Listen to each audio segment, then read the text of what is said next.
I'm Debbie Travis. And I'm Tommy Smythe. And this is Trust Me, I'm a Decorator. Hi, Debbie. What's up?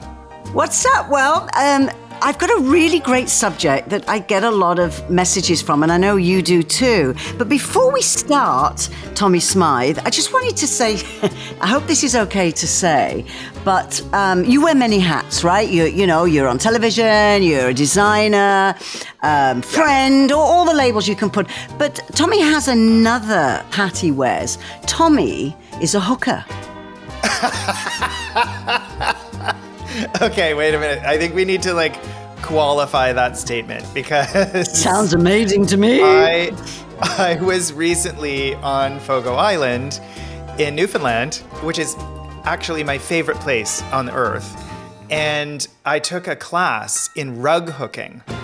And rug hookers, especially on Fogo Island, just call themselves hookers. You know, you're getting deeper into this now. But go on, rug hooking, yeah. So there were many hookers in the room with me, male, female, some as old as in their late 90s, some as young as in their 20s. So if you go to Fogo Island, you will meet all kinds of different hookers. And they basically all have one thing in common, which is they all have this hobby and they're engaged in this craft. And I have to tell you, Patrick and I became very competitive with each other. We had a certain amount of time and we had a certain amount to do. And so I made something, and I wish that our listeners could see this, but I'll describe it. But I'm going to hold it up for you so you can see it. This is it, Debbie. It's a portrait of you. It looks like a starfish. Well, you're a star, darling. Oh, okay. It's lovely. I could put it above my mantelpiece. So what is that? Is that like crocheting? A little. So rug hooking, you use a special tool and you use yarn and you hook in through a piece of burlap and pull the loop up, and you do loop after loop after loop. And before you know it, you've covered enough ground that you've got a rug. It's quite amazing. Oh, now you can, have another description of all these words you're using. But people were dressed, right, while you were hookering? Yes, okay. They were. So, everyone was fully clothed. So when Tommy told me he was a hooker, I looked into this. And then I kind of, how you go down this kind of rabbit tunnel of all these things. And I started to look into hobbies and the word hobby, and how I think the word hobby has a little bit of a connotation of what our parents did. My dad collected stamps, or my granddad did, and it's a little bit old-fashioned. And then I asked a niece of mine, when they apply for a job, do they? Because they used to ask, "Do you have a hobby?" And she said, "Well, they still do, but we feel a bit weird that it's a bit like." Pathetic to write a hobby down. And really it's more like, do you have interests and stuff? And then I started going even deeper. And they're saying that now loneliness and social isolation, they know is linked to serious health problems. And so as I started to kind of do a bit of research, I found out that hobbies are making a huge comeback. It might be called something different, but hobbies where the idea is that you can find like-minded people and you can try different things. So you might not want to be a hooker. I could try hookering, and I probably would be very bad at it, but I know I would be a very bad hooker. But you can try different things, and then you'll find something that A, you will love, B, you're going to meet other people, and then you're going to make new friends. And it's a great solution to loneliness. And in my case, and I think in your case, well, mine, the hobby of painting, I just love pottering about with paint. I had 2 small children, and I was climbing the walls at home.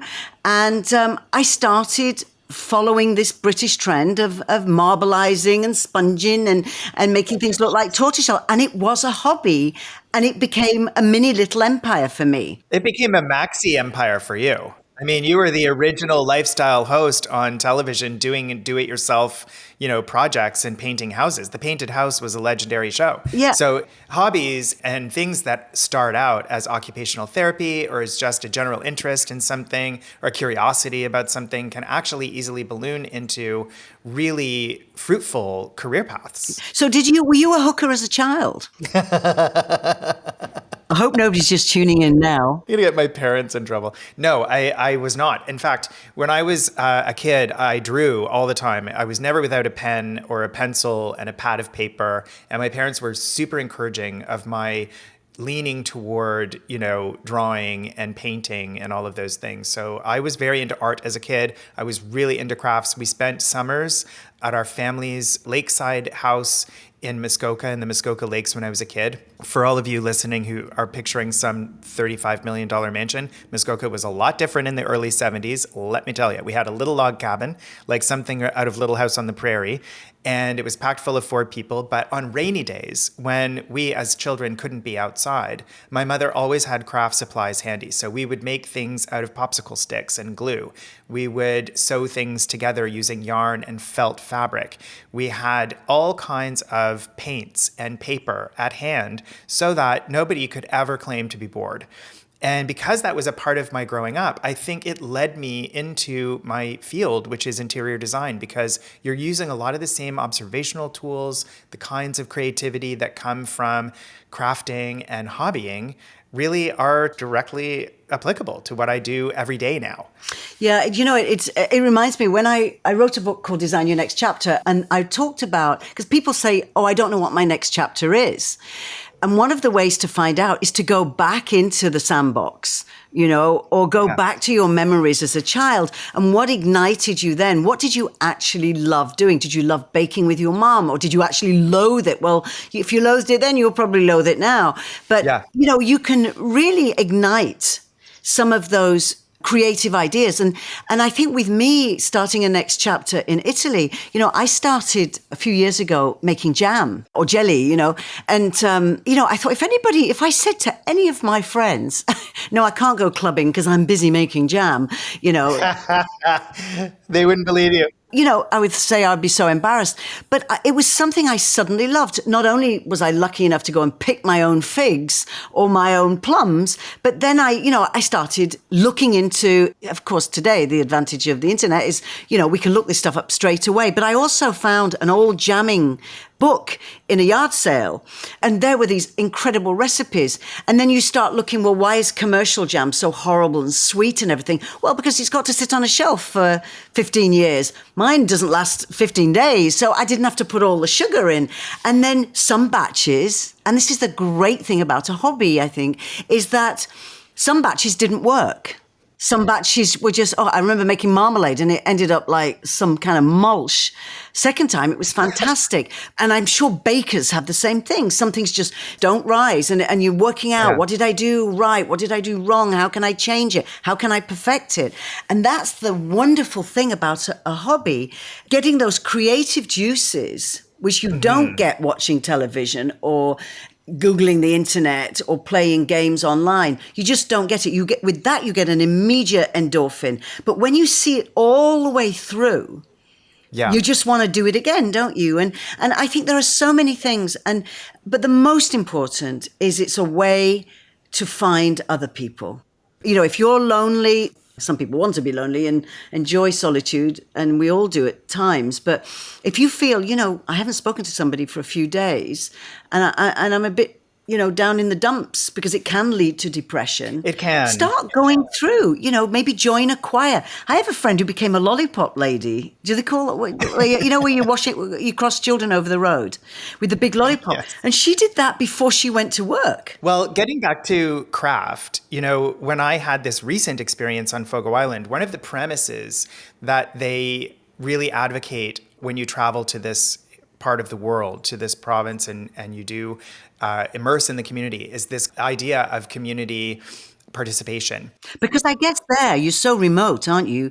You have to do something. Yes, and so community activities are a part of your stay as a guest, and they're included in your room rate. So everything is included when you go to this place, your food, your activities, all of your excursions. And one of the excursions that's most popular is this rug hooking class. And they have quilting classes and they have knitting classes and things like that too. But the rug hooking is so popular because it's so simple. It's quite a simple thing to do, and it doesn't tax your creativity to the nth degree. You can start as a beginner with 3 colors of yarn in a very simple pattern, and you can go all the way up to having like wall-sized things that are, like murals and that are so complicated and use different materials like shredded t-shirts and things. But you start basic and you sit around a table with several other people, and they come from all over the world, and many of them come from the actual community that you're sitting in. And people ask questions, they tell jokes, they tell stories about their lives, they talk about current events. It is an incredible gathering. And what I think is so important about it, you highlighted this a little bit earlier, is that for your mental health, there are two components of this. There's the component of community, and then also, very good for mental health, there's the component of starting something and going through it and finishing it and completing a task, which is so rare in our contemporary culture. Everything seems to take forever and nothing ever seems done. And you can pick up a thing, and a hook and some yarn.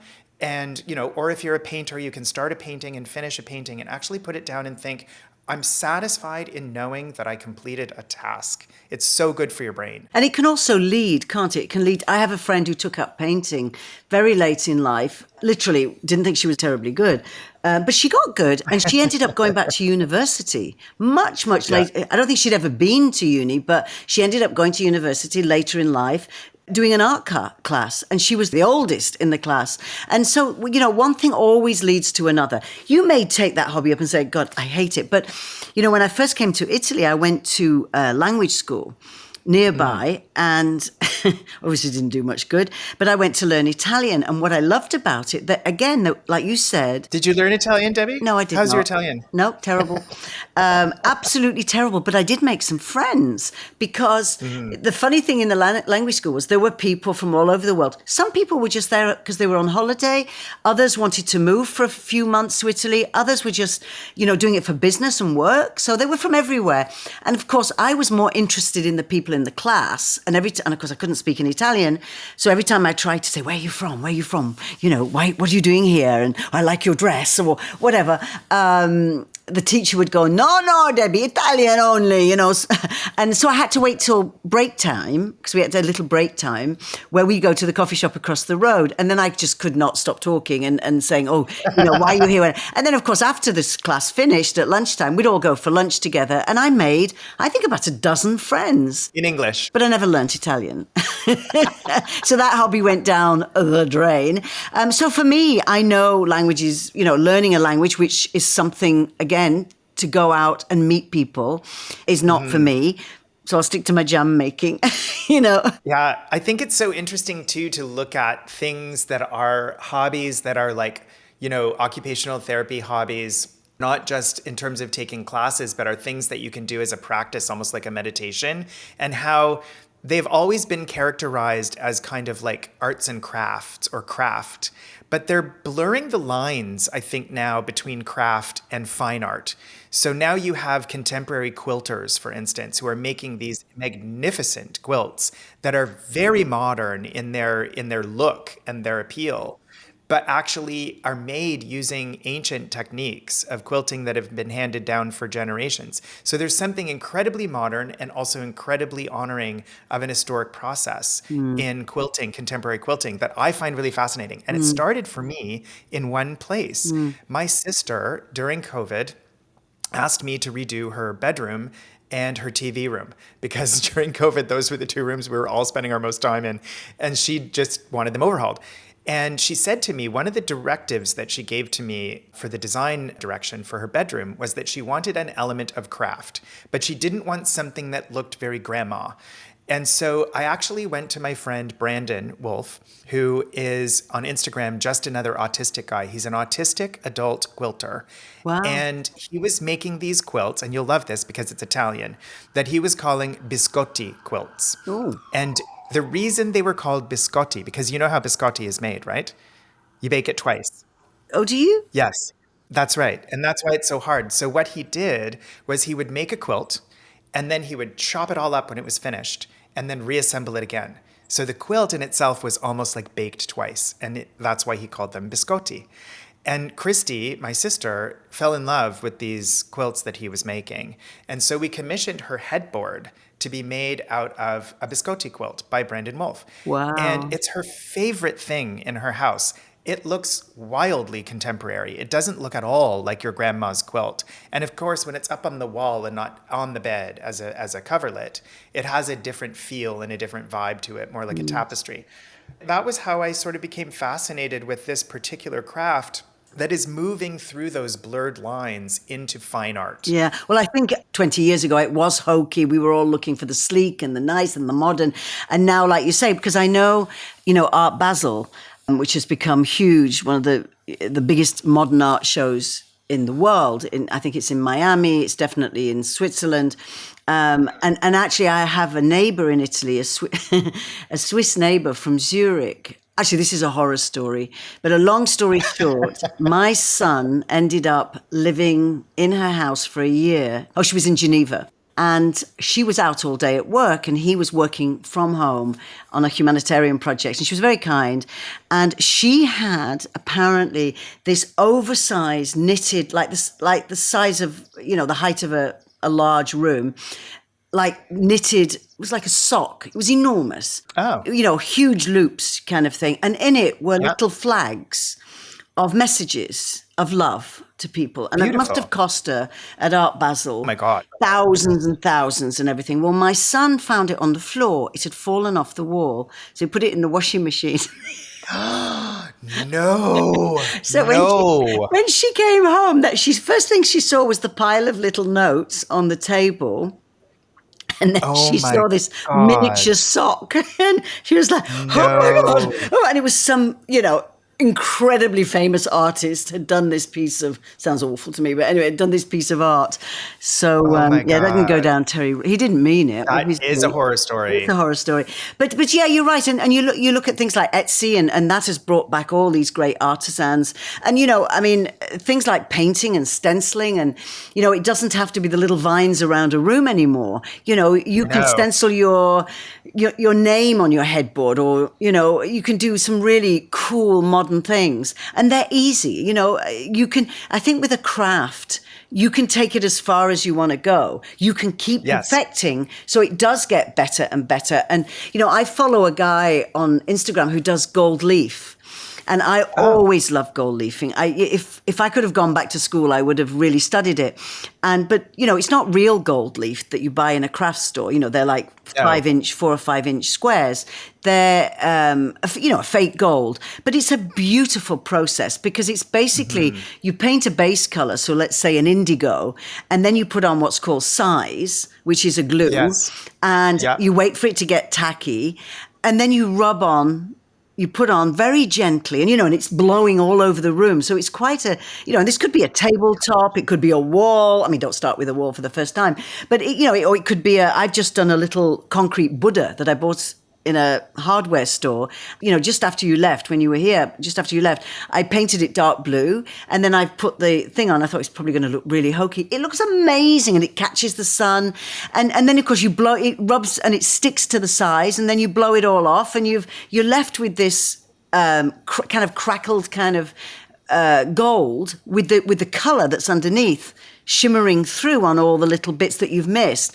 And very often with a project like that, it's the little mistakes, the little things that go wrong that actually turn out. And I'm sure most artists who are painting a painting will say, well, actually, that was a mistake. And look at it. That's the bit that got me, the hundreds of thousands type of thing. We're going to take a quick break. Hold that thought. We'll be back in a moment. I'm Sarah Burke, and I host the Women in Media podcast, where I'm exploring the challenges women face in the media spotlight and celebrating our triumphs. My guests come from radio, TV, news, and sports, and we'll cover topics like leadership, diversity, stereotypes, and more. Most of all, I'm looking to build a community through a space where we can discuss anything. The Women in Media podcast, available on Apple Podcasts, Spotify, Google Podcasts, or at womeninmedia.ca. Do you have any clue how interesting it must be for our listeners to hear that the iconic Debbie Travis of the Painted House fame is still doing craft projects just in your own time? Like, I love hearing that you do it even when you're not getting paid to do it. Yeah, but I haven't, for ages. I mean, everything comes full circle. But again, if I didn't enjoy it, and when I started all these shows, it was really about, I was learning it and I was so enthusiastic. And then suddenly you get this opportunity and you're showing people on television and people are going, oh my God, I could do that because it didn't cost much. And a craft shouldn't. And it's like people who do, what do they, when they do an album, what do they call it? And they put all the stickers in and you put all your stuff in. Oh, scrapbooking. Scrapbooking. I mean, enormous in the United States. There are scrapbooking shops and stuff. But now, with my product line, we buy something. They're called style guides. And I'm sure you've had them. They're terribly expensive. They're something like 15,000. And there are 3 companies in the world that make these books. And they look like an enormous scrapbook, like enormous, like bigger than a wedding album. And there's one out of Cleveland, one out of China, and one out of the UK. And basically, they're a scrapbook, hand done, that you buy, and car companies buy them, furniture companies buy them, fashion designers, because it's all coming from the same thing. And what they do is those specialists are trend specialists, and they're looking to see what is going to be in fashion. What are you going to be buying in the standard store in 2 years' time? Yeah. So it could be a lot of bling. It could be a lot of bright colors. It could be a lot of grays, and it's going off the economy. And they find that if the economy is bad, if we know we're going, say, into a recession, there'll be more bling. So you're going to see silver belts in the stores. You're going to see silver paint. You're going to see silver cars even more, because we might not be able to afford a fabulous big house or a yacht because the economy is really bad and, things aren't going to be so good for a while, but you can afford maybe a silver belt. The choices, yeah. Yeah. And whereas the opposite, when the economy's really good and we're all a little bit more prosperous and we're traveling more and doing stuff, you might find it's more structured. Like if you look at the 80s, the time of Wall Street and, the movie made then and money was, and the stockbrokers and everybody was making money. You had the wide shoulders and you had this structured, formal, navy, gray, it wasn't exactly, fashion wasn't really so much a time of joy, a lot of gray and beiges and things like that. But rooms were beiges and grays, and then the 90s, we lost it a little bit and then all these colors came in. So I found it fascinating. And the books are beautiful. You might have a page that's got seashells on it, or a page that's got coins on it, and they're hand done. So we used to buy these and really, really study them and share them often with other people in the business or, fashion business. The UK one is the best one. But I have a question for you about crafting, because you started out with this sort of vocation that involved working with your hands and working with color and creating, being very creative. Is there anything that you haven't tried yet that you would like to learn how to do? Being a hooker, I think. I'm never going to let you live that down. I know. Nobody knows how to beat a dead horse like Debbie Travis. Well, I've never done that. I did in London in my 20s go to some knitting classes, only because there was a guy there that I fancied. I didn't do very well with knitting either. So, I tell you what I would really love to do. I'd love to learn to bake. When you're very impulsive and you don't have a lot of patience, I can make a soup or a stew for 200 people. That I don't even worry about. But to be more precise, I think I would find very hard. And I would also love to do flower arranging because, I've got all this land here. And now I'm at the stage after kind of 7 years in Italy, a lot of the plants are getting too big and getting very woody. Like lavender, for instance, grows very well here, but it gets very woody and ugly. So you have to rip it out and you start again. Well, it's very costly. And then I've started seeding. And again, you need patience because you're standing there every morning going, come on, I want to see something.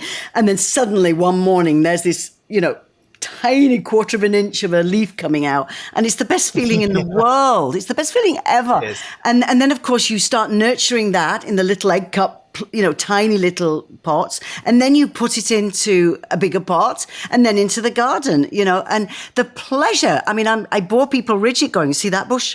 That's my baby. That came from nothing. But now I'm at the next stage. So at the moment, we have retreats going on and lavender's out. You missed it when you were here. But the lavender did, is, yeah. I mean, the smell is intoxicating.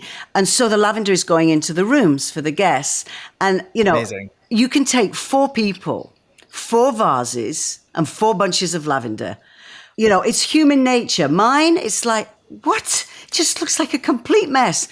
Somebody else has got exactly the same products. Looks amazing. Like, why does yours bring so much joy? And mine is like, oh, you know what? Let's just put a plastic flower in there. So I would love the art of, the simplicity of doing that. There are courses that you can take in flower arranging that veer into all kinds of different cultural niches as well. Like Japanese flower arranging is very different than British flower arranging, which is very different than the kind of flower arranging that you would do in South America. And then you have these incredibly creative people, especially young people who are doing what really amounts to like sculpture using florals. And when you go into really expensive hotels like the Georges V in Paris or the Four Seasons in Toronto, you see these really special, incredibly sculptural things. There's a guy that I follow on Instagram, a young British guy whose name is Hamish Powell, I believe it is. And Hamish is a very young, like probably in his early 20s, phenom in terms of flower arranging. And he's fascinating to follow. Not least because he's quite handsome and very creative in his appearance. So he has all kinds of interesting things that he does with his hair, and he has nail polish on in different colors. Oh, we'll put that in the notes. Because there's another one in South Africa. And I know you follow him, called Steve Cordony. Oh, Steve Cordony. Oh! I know. He makes huge things with it's like he's taken down a sapling tree and put it in a vase. Yeah, and they're gorgeous because they were in Italy recently and I was following their tour of Italy and then they went back. And of course, what's interesting there is South Africa, it's winter there now. So you're seeing stuff that, you can say, oh, I can keep that for Christmas or something. But he's amazing. We'll put that in the notes too. He is, yeah, really interesting to follow. He's a great decorator as well. Yeah. But he is one of those people who, as an aspect of the decor that he creates, has really zeroed in on flower arranging and florals as kind of like a side hustle, side hobby, and styling. Like he does beautiful vignettes. Yeah. And any beautiful vignette, if you look at a magazine or if you're studying interior design,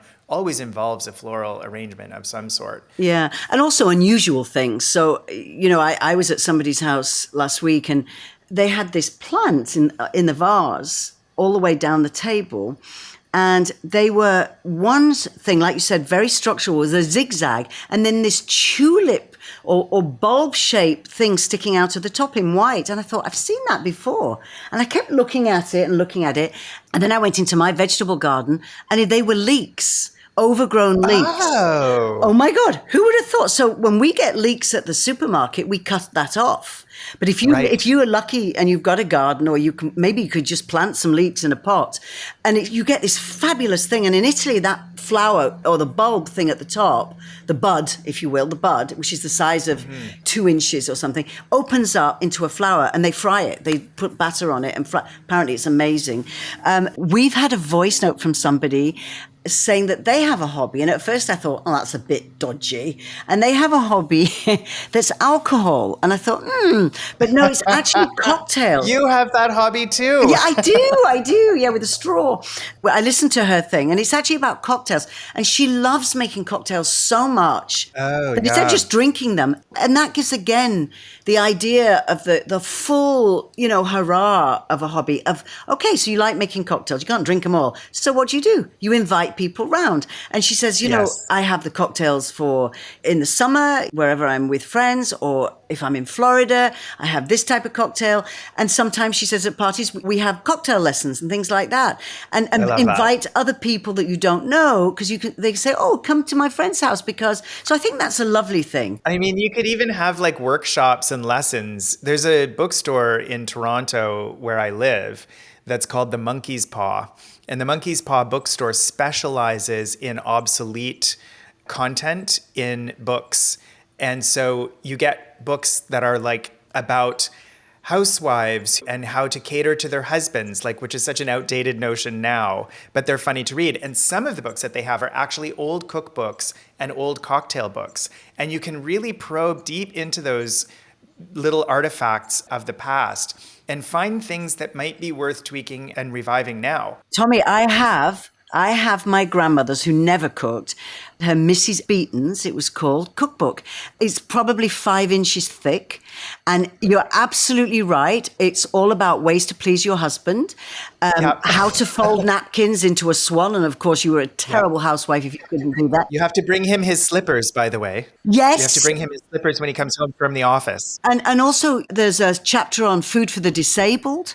There's a chapter, for people who need help. There was a chapter on food for people with no teeth. I mean, this was written in like 1910. That's amazing. That's like the precursor to the smoothie. Yeah, and the food is very, very old. I don't know if Mrs. Beeton was American or British, but it really, really goes back to a culture that is so lost and very funny at times, but also there's a great deal of kindness there and home. And we all want the warmth of home. Yeah, and vintage cookbooks are so much fun to flip through, not just because often the commentary is, like, oh, this is my husband's favorite meal that I make for him when he's had a particular hard day at the office. I mean, all these outdated notions are funny to read now in modern times. But the recipes themselves, every once in a while, you see these old school recipes that are so tried and true, like things like Dover sole and coq au vin, soufflés and things that you don't see in restaurants. Oxtail soup. Like all these things that you don't see in restaurants so much anymore, but are so interesting and kind of like, for me, from my childhood, like when I was a little kid and we would go out to a fancy restaurant in Palm Beach, on March break for the holiday, my grandmother would take us to one very fancy dinner that we would all get to go to. And the things that were on the menu were like duck à l'orange, like boeuf bourguignon, things that you just don't make or see in restaurants anymore. So then when I look at these old cookbooks, it's very nostalgic. And you think to yourself, as everybody knows, I'm vegan now. And I try to veganize recipes and find products that I can use to make them. Like I make a chicken pot pie, you'd never know the difference. But I look at some of those old school recipes and think, ooh, what could I do with that? Like what's a recipe that I could make modern and do as a plant-based recipe? But I know what you could do.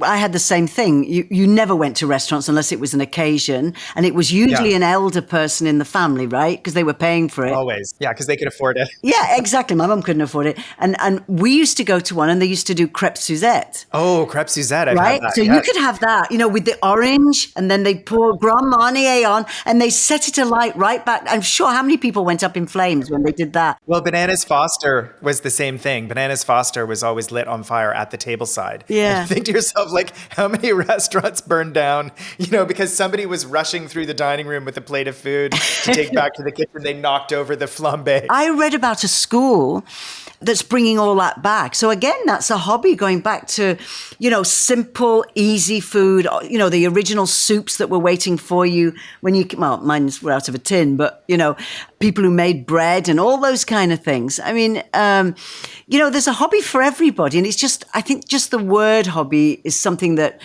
grates, because you think of, sticking matchsticks together or, making sticky aeroplanes or collecting stamps. I mean, where are all those stamp books today? Oh my God. Because that was every child had to do it, right? And the longer you hold on to them, probably the more the stamps are worth. So it might be worth going into the attic or the basement and digging out those old books of coins and stamps. But my father had a hobby. What was her name? She was a beautiful blonde Swede. No, he was very young and he had a hobby because he was an engineer. And I told you before, my father made sweet machines, candy machines. Yes. All the big manufacturers, just very famous sweets. But he loved drawing. He was meticulous. And he worked with a group of, he was in his, he died at 39, but he was in his early 30s at the time. And he was with a group of young engineers, all men, of course, and with pen and ink drawing, their hobby, their dream was that one day we would be able to cross the English Channel in a tunnel. Oh, wow. By train. That's amazing. Right. So I'm talking really the early 70s. Decades before it happened. Yeah. And he did all these, you want to hear a crazy story? He did, and you were there. Oh my God, you were there. So he did all these drawings. They were rolled up and they were put in our attic. And he died. I was 12. Anyway, years and years later, my mother remarried. And then she died. And my stepfather got rid of everything and burnt them. My God. And I found it affected me very badly, very, very badly. Yes. Now, I'm going to take you back. Do you remember at our dear friend Marilyn Dennis? She did a show in her house with a spiritual reader. Yes, yes. Do you remember? Yes. And so Yes. he was there and he said, he looked at Tommy, he said nothing. Yeah, I got nothing. None of my spirit friends Nothing. didn't see me. He looks at me, and he looks at Marilyn, he says the same thing. And I'm thinking, this is a load of bullshit, you know. And then he looks at me. Do you remember? I was like horrified. And he says, do, yeah. and it was all on tape. He says, oof, I see two men, and they're telling you get over it. And I'm saying, two men get over it. I see maps, pen and ink maps. And one man is called Billy and the other man is called John. And I nearly passed out. That was amazing. I know you did. Actually, I have never seen you so caught off guard as long as I've known you, except in that moment. You were absolutely flabbergasted. Yeah. He's the most famous psychic there is, basically. Oh, he's amazing. I think he has his own TV shows and everything. But oh my God, believed it ever since. And I had it all on tape because sometimes when you see a fortune reader, right, you forget everything. Yeah. Oh, they said this, they said this. Well, of course, this was all filmed. But that was that amazing thing. So that was his hobby. His hobby was pen and ink drawings of one day the dream of a, and of course now we've got it. It opened in the mid-90s, a train that would go the 25 miles between France and England. Isn't that amazing? On that gorgeous and prescient note, I think we're going to wrap it up. And I'm going to tell you that before I see you next, I will have taken up a new hobby, but I don't know what it is yet. Okay, my friend the hooker. And is that really for me, that present? Yeah, you can have it. I don't think you'd want it. I think it's lovely. Well, I think what we should do, so people know, we should take a photo of it.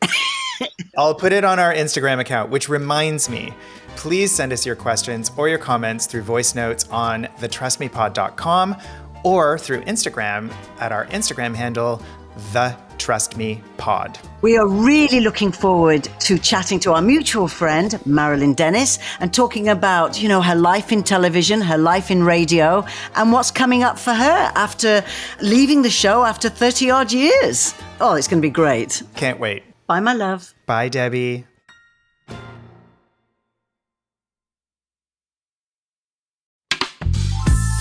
This podcast is distributed by the Women in Media Podcast Network. Find out more at womeninmedia.network.